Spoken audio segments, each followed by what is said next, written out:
Hi, everybody. This is Lauren Baker, founder of Search Engine Journal. Welcome to today's SEJ Show. With me, I have Jeff Coyle of MarketMuse. Jeff, how's it going? It's going great. Look forward to the discussion today.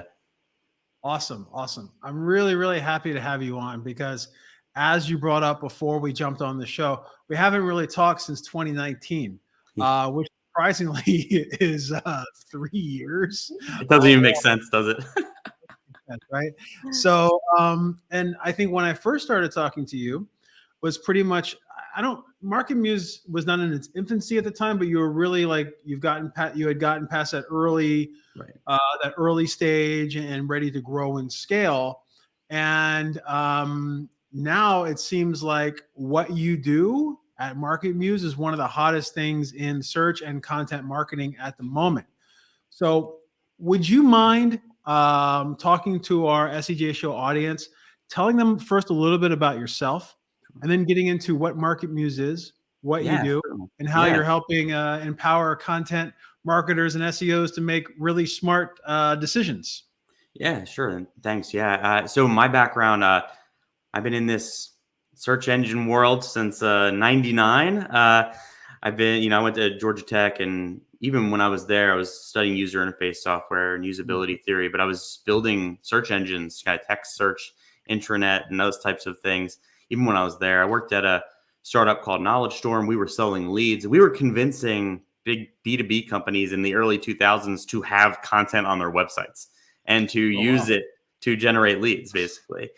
We were acquired in 2007 by a major publisher, TechTarget, where I worked as an in-house. So I've been kind of in the lead management, product management space, content strategy, A/B multivariate, every possible channel that generates whatever it is your website's supposed to build for my whole career. The reason that's relevant to this is I've seen it all from the standpoint of manual, horrible processes for content, subjective decision making, building content that's low quality, building content that is perceived as higher quality, but it's not really getting it done, and everything in between. And that's really where the ideas for MarketMuse, have evolved. I met my co-founder in, the 2013, 2014 area while I was looking for ways to automate some of these processes for doing research, topic-focused research, because I saw that was where the puck was going from the lens of content quality, content comprehensiveness, making great decisions from an editorial perspective. And he took a research process for building out a topic model. It basically said, what does it mean to be an expert on a topic, from 20 hours down to, about 30 hours down to about 4 minutes. And I was like, this can be done. We can have something that tells the story about what it means to really be an expert on concepts.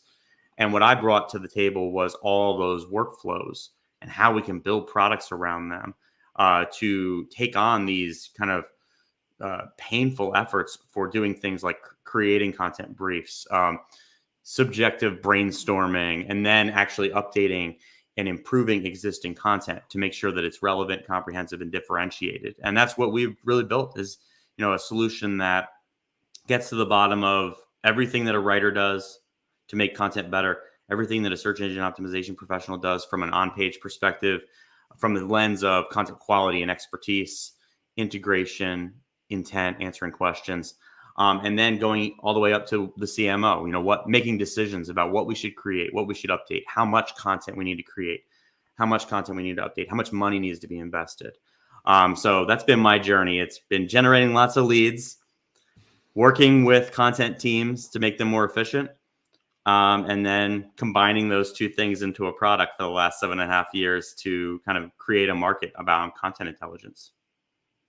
Crazy. So speaking of content intelligence and the ability to create briefs and everything else, what is the role of AI in this entire process? And, for me, I guess I've been a content strategist over the years. Yeah.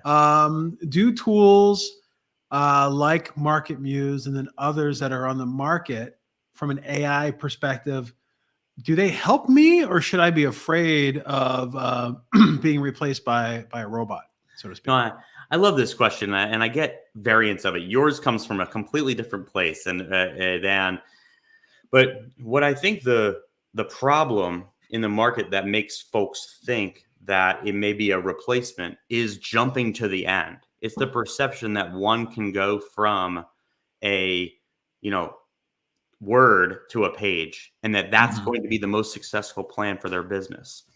The real value that's coming from implementations of artificial intelligence for smart teams, for people with expertise who understand the value of content, is influencing all the various stages of the content lifecycle. So, researching, planning, uh, prioritization, briefing, creation, writing, editing, Mhm. publishing and promotion, post-publish updates, and that ideation circle, right? So when we're using artificial intelligence, it's to take various workflows at each of those stages and revving them up. Okay, what does that mean? Do we have manual processes? Do we have if-then statements? Which if-then statements being the enemy of real AI, right? That are making decisions for us. And so it's how much manual labor, how many uninformed decisions are we making, or subjective decisions that aren't backed up with data?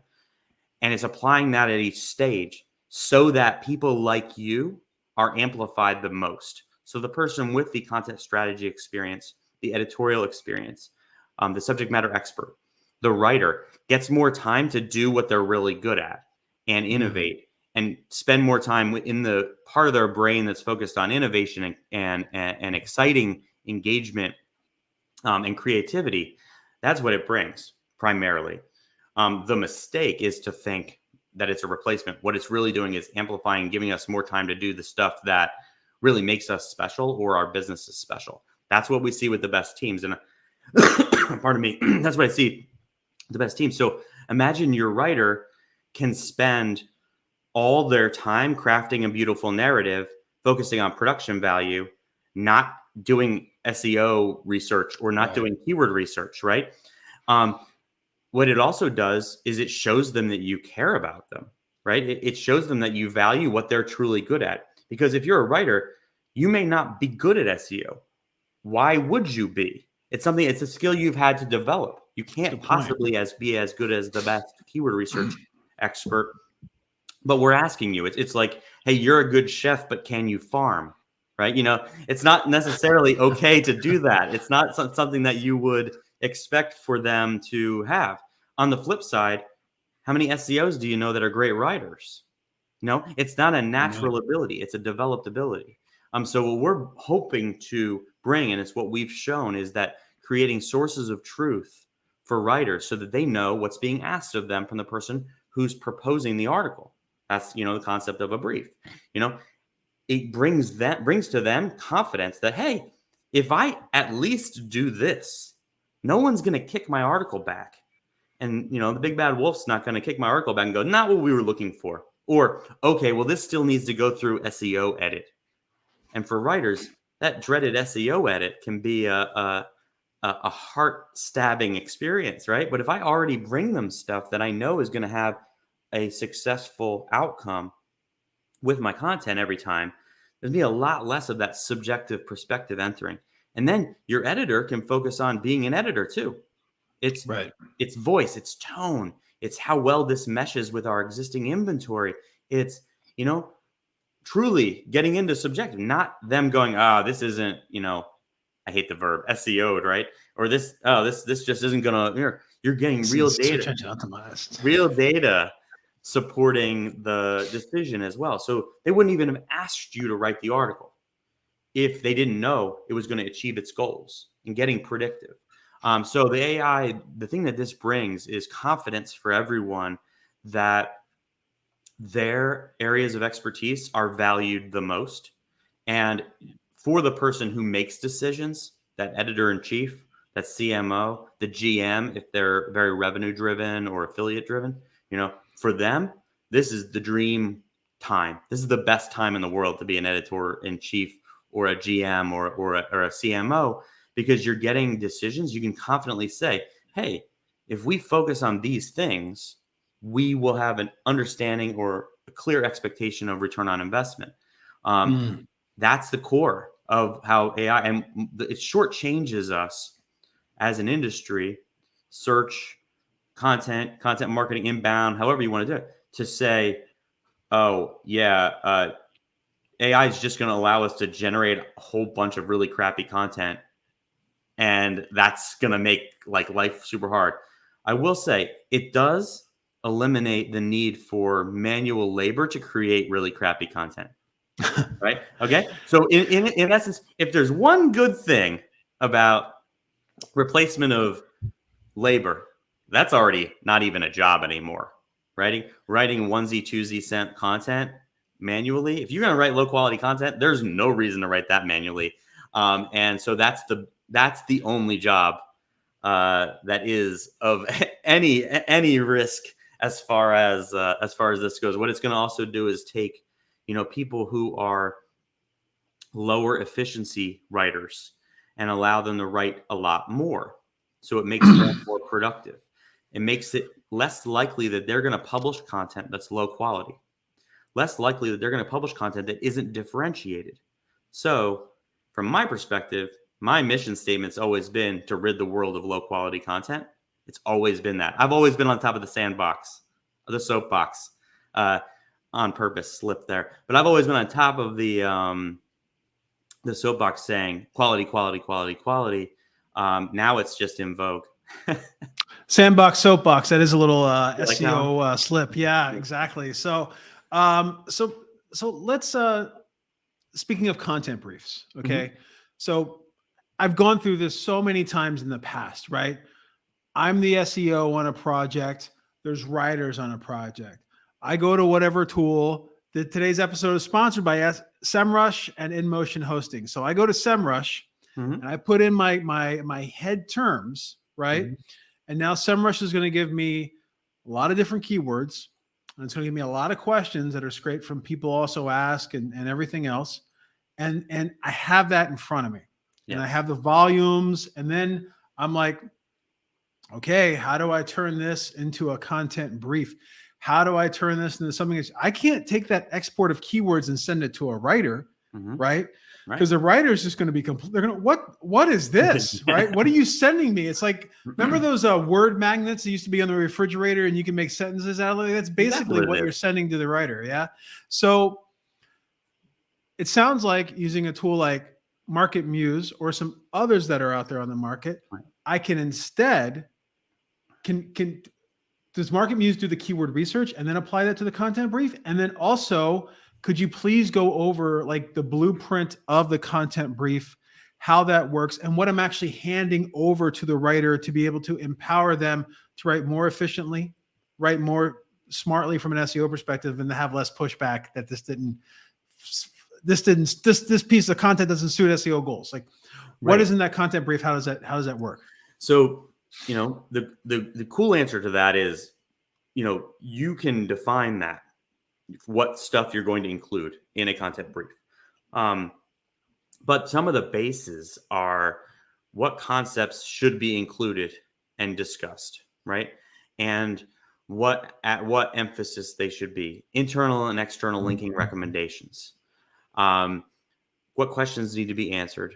And then other data points are needed as points of reference for the writer, right? What should those things be? Any research that was used to generate that recommendation for the outline, the recommendation for the structure of the page, how was that derived? Where some people miss the difference between just a report of the data and a content brief. There's a construction step there. It's like the words on a page and you push them into the right spots, right? So there's a process of building that, and you can build that with a kind of a self-serve brief building type of technology like what we have. You also can have that build candidate structures for you, right? So there's a couple ways that can be done. The output shouldn't just be the data, though. It should be a candidate structure of a page that doesn't leave room for somebody to Mhm. question the input, question the information. But it does leave room for someone to say, I'm only going to get so much of that in there. Is that okay? Because that's Right. the writer's real experience. What you need to avoid is situations where you're using raw data only to act as that brief because of the problems that you explicitly saw. I'll give you an example. I'm not being critical of any one process. I'm just saying I'll give you an example using your reference of PAA, right? Mhm. So PAA, if your query is not completely void of intent fracture, so if the query has any ambiguity of intent, Mhm. your PAA will be cross bicycle or information cycle. You'll have question A will be potentially at one stage, question D might be at a different stage, right? Some PAA scrapers will automatically click the PAAs and expand them. When you click each PAA to expand it, it actually expands against that intent. Right. Not sure if Wow, you knew interesting. that. Go I didn't do know it. that. Go type I in didn't know that. cat. Go type in Yeah. cat, and then click the fourth one. It talks, and Mhm. by the fifth or sixth click, it'll be talking about owls eating mice. All right. Right, right. So a lot of that The is journey. yeah, exactly right. So we took a wild ride, an improv ride, all the way down to owls eating rats. So go check that out. So if you show the question, do owls eat rats on a cat brief? What's the editor going to say? They're going to go, wait, where are you going with this? Right? It Exactly. just doesn't make any sense. So you got to make sure that the questions are going to align with, and then the writer knows the sourcing. Because if the writer gets it, really, you can give them a more data focused approach with the understanding that there's going to be stuff left into interpretation. But I would rather have the stuff left up into interpretation be the ways that they need to build the narrative and they need to be creative than something that relates to SEO. I want that foundation clear for them that meets the minimum so that they can go, oh, wow, here's a section that MarketMuse didn't recommend, but I'm going to add it. And that's totally okay because you're using your Right. judgment, right? You got the base and then the build. What I find in the kind of the market for this is what you're getting, and it's being called a brief, is often just a report, a data based report. It's not actually a brief. With very few exceptions, that's the situation. It's the same output one would expect. It's just being called a brief. And so a writer who is an SEO and who is coming from an SEO lens may be able to use that. Everything's your mileage may vary, though. At the end of the day, you've got to assess whether the brief actually sped up the process. Did it Mhm. yield content that hit on the bases that you wanted? Did it actually improve overall performance? And did it improve the well being of all the team members? Did it align the team? Or did it just create one other hurdle? If it checks all those boxes, I don't care what's in it. I don't care if it just says, go as long as everybody feels good and they're getting it done, and then the output performs on that. This comes from a place exactly like you said. The first briefs were like lists of words an SEO would shoot over to their editor, and the editor would Right. go, "What the heck do you know? I've been writing about this for 20 years, right? I'm not going to put that in. What do you just want me to spam and pepper in these words and Mm. spam in these words? I mean, we've all been there, right? Yeah. This is the evolution of that to create a shared source of truth and a singular value metric. My singular value metric is authority and quality and comprehensiveness. So an editor has to get behind that because that's what they want too. That's how all the boats rise. And if the SEOs would stop making it about peppering in words and more about here's our strengths, here's our authority.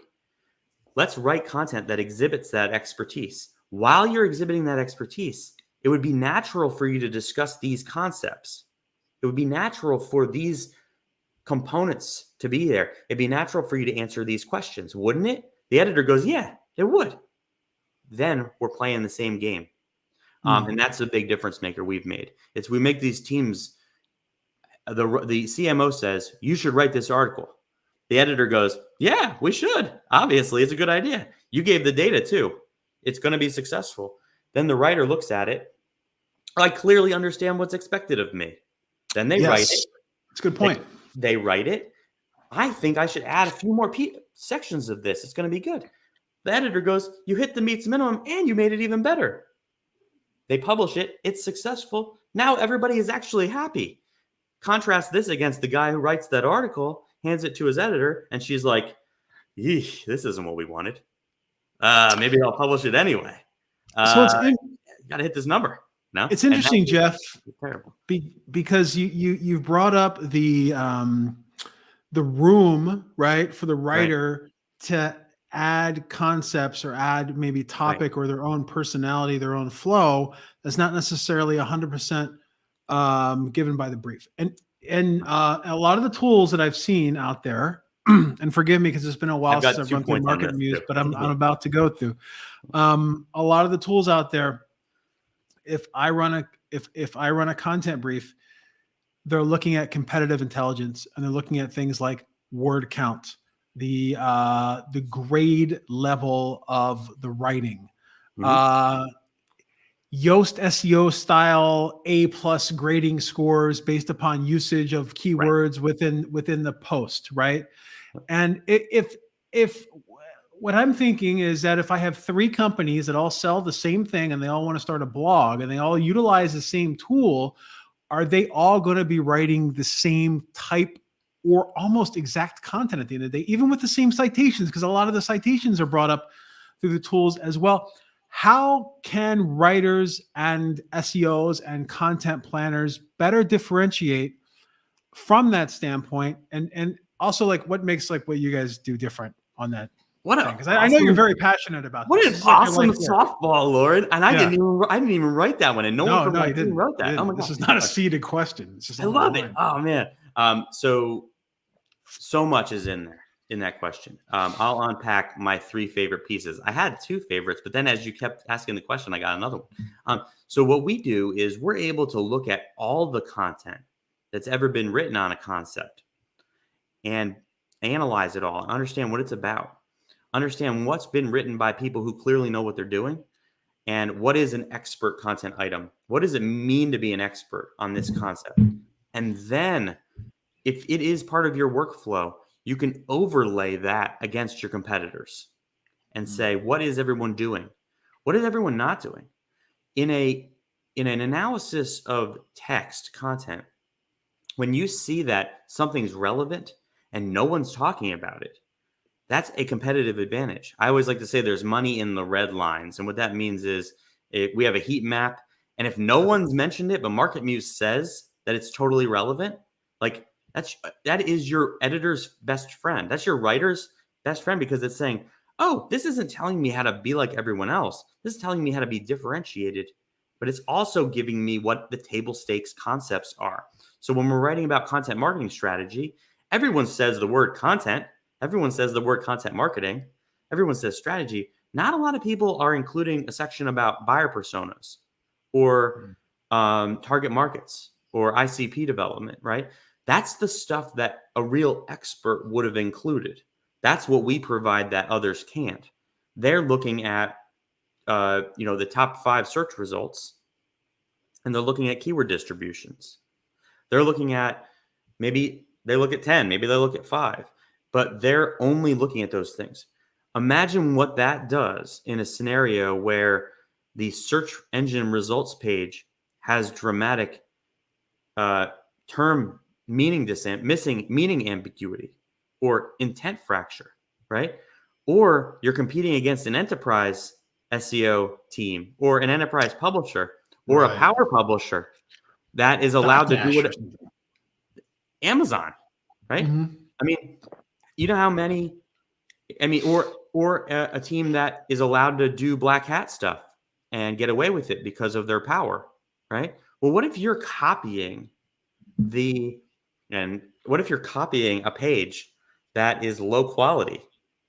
What if you're being given advice? Hey, take the top 3 ranking pages and just smush them together and go write something. First of all, what if they're about different stuff? What if one of them is low quality, but it's getting away with it, right? So you need to consider that you need to know what the concept is and what the overlay is. Because if you're trying to write editorial content based on Amazon S pages, good luck. It's not going to go very well for you. That's a search results page on Amazon. And, that's the kind of thing that hurts a lot of these teams. And it leads to over optimization.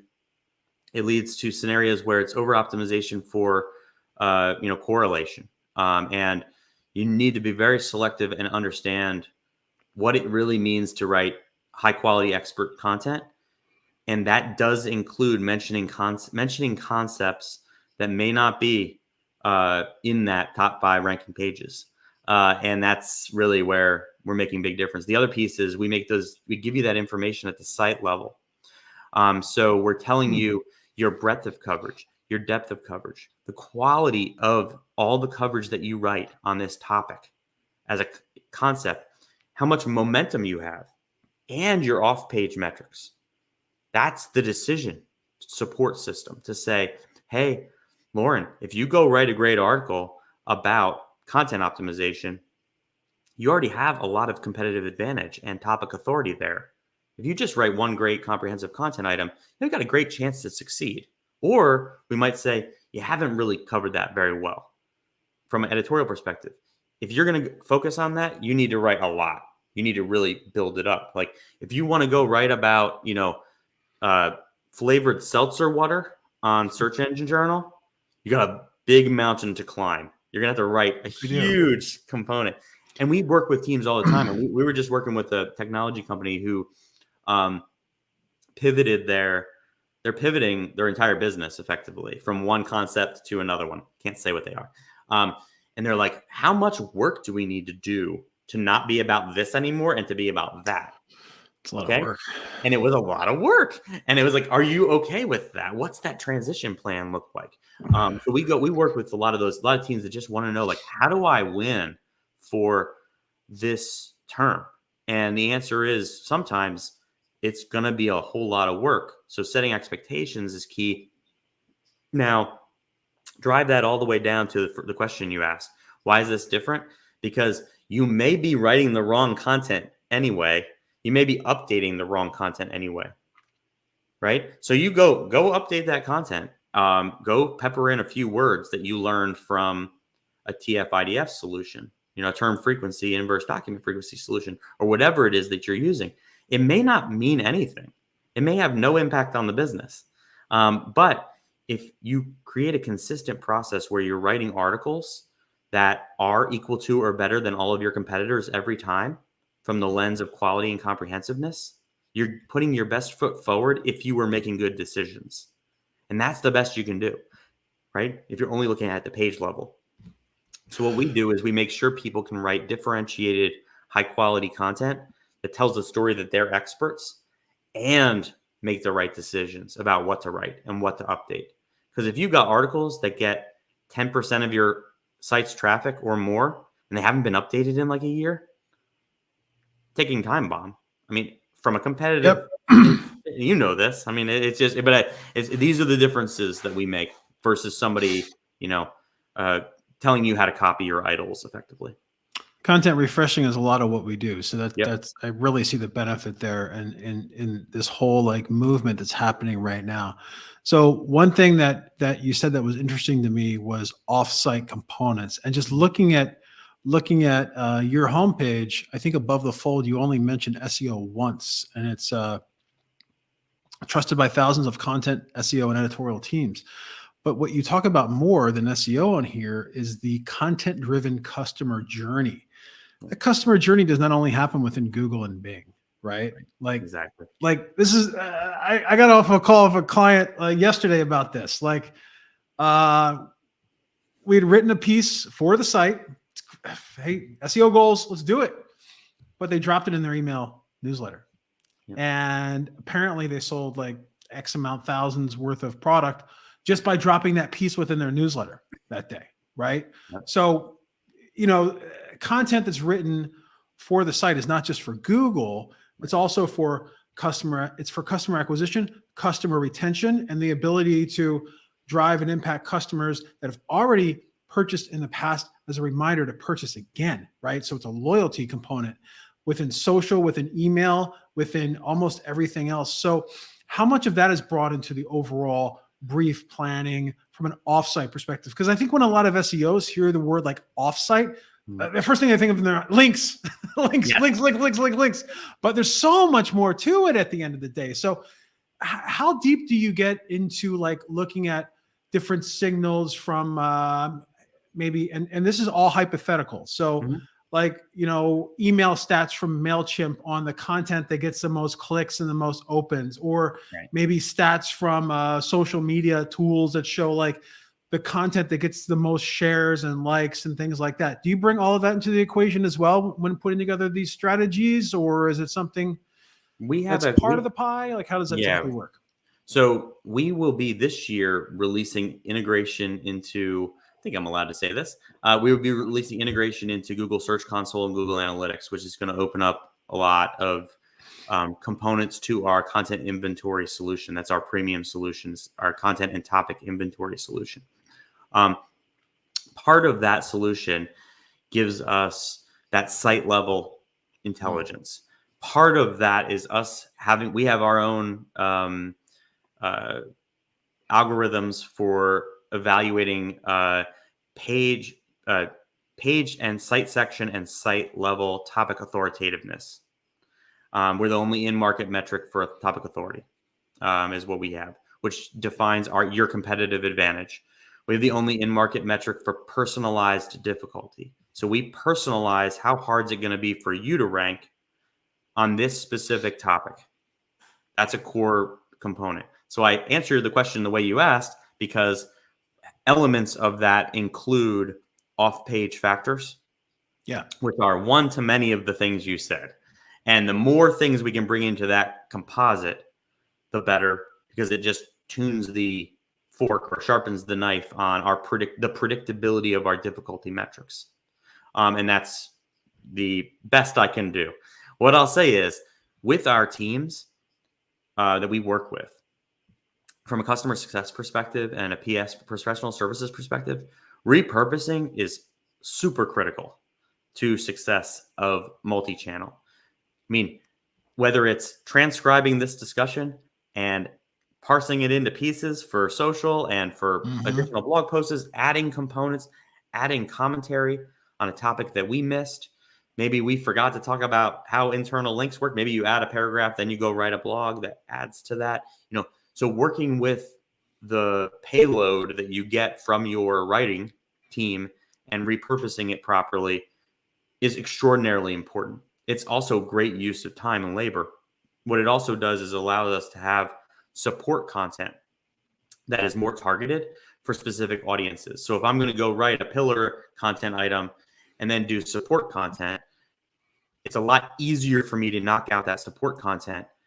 It's not, you're not starting from scratch. You can afford to publish the amount of content you need to publish, and you don't have to be beholden to some, silly metric like search volume on making the decision for you about what you publish, because the content you're publishing is actually helping you. The content you're publishing is helping your buyer journey, the customer journey. So that they can say, if I was reading this guide, here's a question that I would have likely. I've written the article that answers that question, even though that article may not likely be a huge landing page for me, right? But it supports I always think about all my content on a topic as a big blob, and it just operates and keeps getting massive, right? No matter who you are, no matter how good you are, one page on a topic by itself in isolation will not give you a long-term blob of success.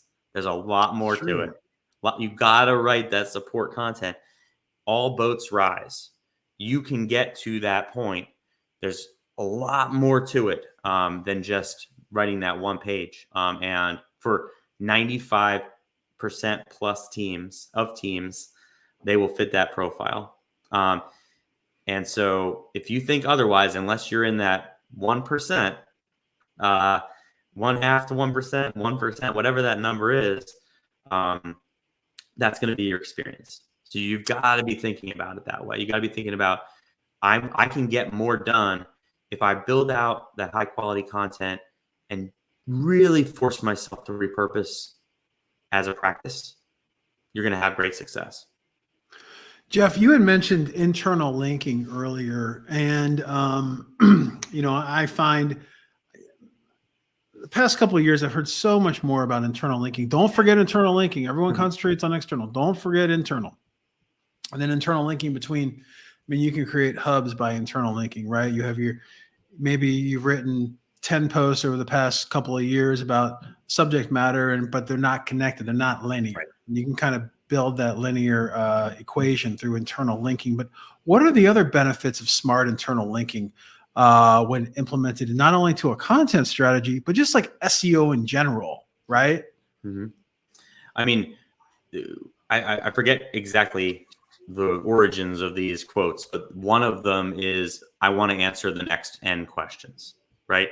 My article needs to cover the topic that it promised. It needs to give that match. First of all, a lot of content doesn't. It promises one thing and delivers another. Make sure you don't do that. That intent mismatch is so common. You'll rank for a term, and then the content doesn't actually solve that problem. Well, that's a ticking time bomb, right? There's only going to be so long until something happens and that page isn't able to perform well for that search. It may require you to write another page and then link those things. So it's one defensive strategy for intent mismatch is internal linking. Okay, what does this happen a lot? It happens on high authority sites who rank with pages that have different intents than the queries that they have. I'll give you an example. I've got an article. It's about best bone conductive headphones, right? And for some reason, it's ranking for what is bone conductive headphones. Right. Okay. My article doesn't really do that well, right? So I'm going to need to write that early stage awareness article. I'm going to need to write probably that all-in-one guide. I'm going to need to write a bunch of troubleshooting content about various forms, functions, ways to, I'm gonna have to build all that content out, then weave that together naturally so that wherever the person starts, they have access to those stages of the buyer journey. What internal linking also gives me is a mechanism for building content that isn't focused on demand. It's support content. It's industry specific content. It's to a different target audience. And then the last is different types of learners. So internal linking needs to give me an ability to interweave the different target audiences, maybe industries, level of sophistication, and learners. Those are big. This is kind of like educational, mental education. But some people learn from audio. Some people learn from short things, long things. If somebody is, they sell CRM for coffee shops and breweries, well, you can't just write one article. Right? Yep. They have two completely different use case sets. So your article about inventory management for those two audiences is super different. So if you just write everybody's guide to CRM, right? For beverages. And that, for beverages, wow. Well, you maybe you're not good at doing that for breweries, right? So you've got to have ways of accessing those. I like thinking it as content branching. It's those branches. And so all of that should go into your topic modeling for your cluster development. What I often see is people, they take a word and then they get all the word variants and they think that the keyword variants of that word are the equivalent of a topic cluster. Right.